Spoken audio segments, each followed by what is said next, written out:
Hey guys, this is one of the most special fans from my childhood. I've been doing a series of videos following the unboxing of this one since it is brand new in the original box. This is a Evergo, what we call a Bananafan, based on the shape of the vents here being shaped like a banana. And this particular version was made for Montgomery Ward. As you can see on the box, it says Montgomery Ward all over it. There's no record of any manufacturer other than that until you go in the tag on top of the motor, which we saw in a previous video. These are very special to me. When I was very young, I guess starting from when I was born, but when I was old enough to recognize fans, my dad's identical twin brother had one of these in his kitchen in St. Paul, Minnesota, and he had actually bought it at Menards.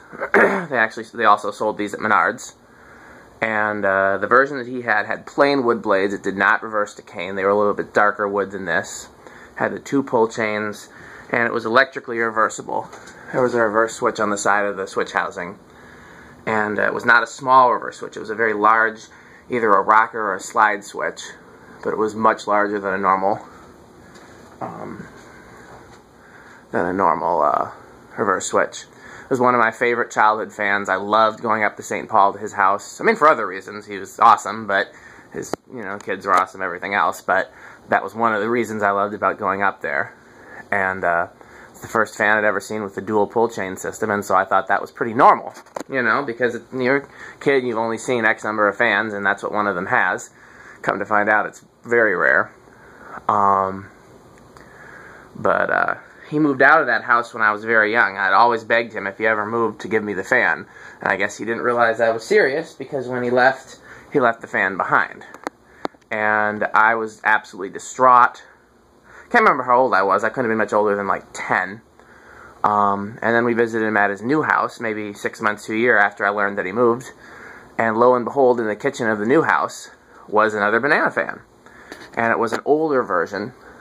Cane blades, plastic switch housing, no reverse switch, very obvious coils visible through the vents. In this one they're pretty dark, but in the older ones you can see the copper pretty plainly.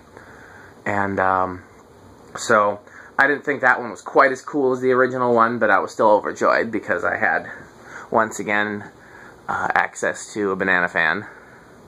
And he eventually moved out of that house, and I did get the fan, and I still have that in my collection. And he moved into another house with no fans, and later on he asked me to find him a very powerful fan for his garden room.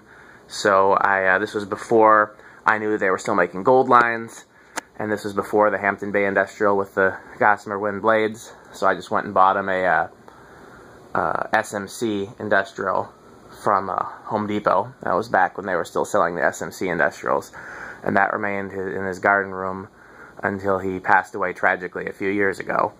And I thought about trying to save the SMC after he died, but it was pretty hard for me to go up there, and I also didn't want to bother my aunt with something like that, so I let it go. But then luckily I found some of those SMCs couple months ago, and I did a video, so now I have some of those in my collection. But that's my story with the Bananafan. It's a shaded pole motor like a Hunter original. 28 pole motor, so it's slower than a Hunter original. Still moves a pretty decent amount of air because the blade pitch is pretty steep, and has a variable speed control that's just a cardboard box control inside the housing with a pulley and 2 chains that operate the pulley. So let's take a look. We got the amp meter over here, and it's rated at 2.3 amps. So let's start out on high, 2.39. They do buzz.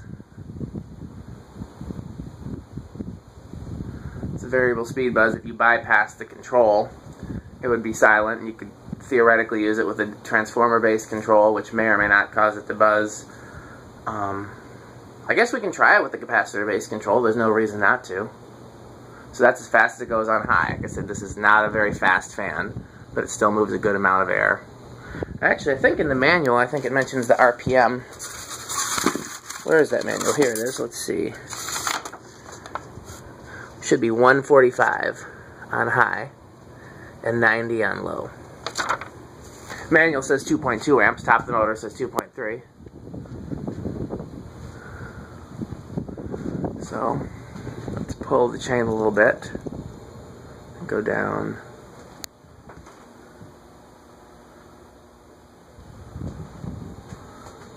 I always forget which chain to pull. I guess that's going to be low.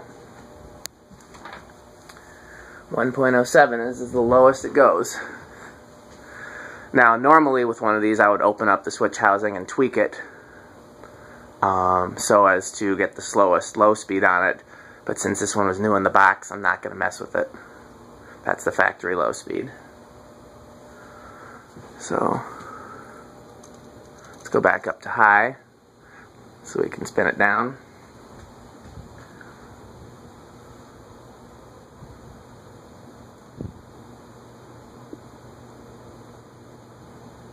Interestingly enough, the one in my uncle's kitchen, the first kitchen, I guess I should say, did not buzz. The one in the second kitchen, the one that was more similar to this one, was a lot louder than this one was. Okay, 2.9, and off.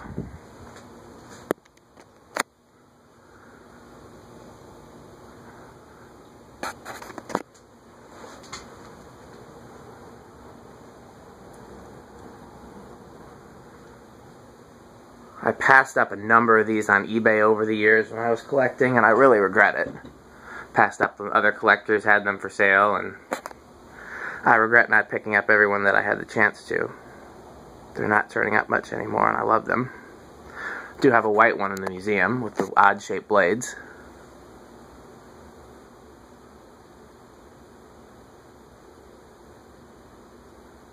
Okay, I said that we would try it with the capacitor-based control. I didn't plan for that. That wasn't something I thought of ahead of time in the video, so I got to come over here and set the control up. But I think it's a cool idea, at least. And because I've never actually done that before. Tried one of these with a capacitor-based control. We've tried an original. I think we've done that before. So my apologies for whatever you're seeing right now. So for starters, let's move it to high. Click, and then I always just kind of pull it back to make sure we're at the upmost position. So, starting on high, what am I missing?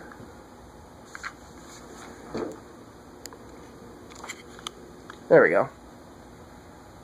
Okay, just making sure that everything's the way it needs to be. Let's wait for it to stop.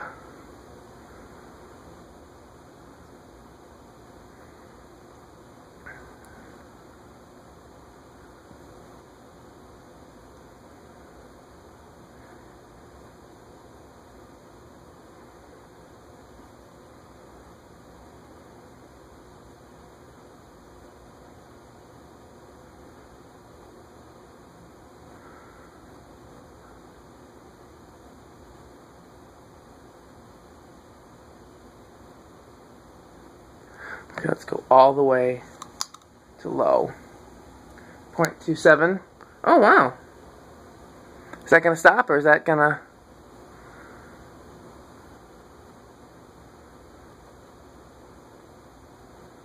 I think it's going to stop. 0.27. Next one is what? There we go. 0.55. Yeah, that gets a nice low speed. So I guess if I wanted to operate one of these on a wall control, just need to do it with one of those commercial grade controls that go 8, 12, 20. It'll probably get a good range of speeds. That's medium low.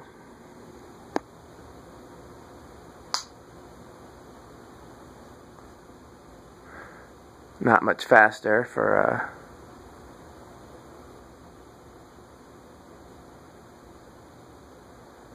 medium high, and then of course we know high. So that's interesting, that's good to know. Of course, you'd want to be careful because the current draw of the fan is over 2 amps and most controls are not rated for that.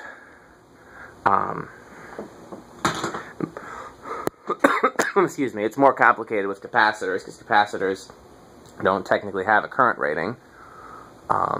So you just want to keep an eye on it and see how it's going to perform. I would certainly try it myself.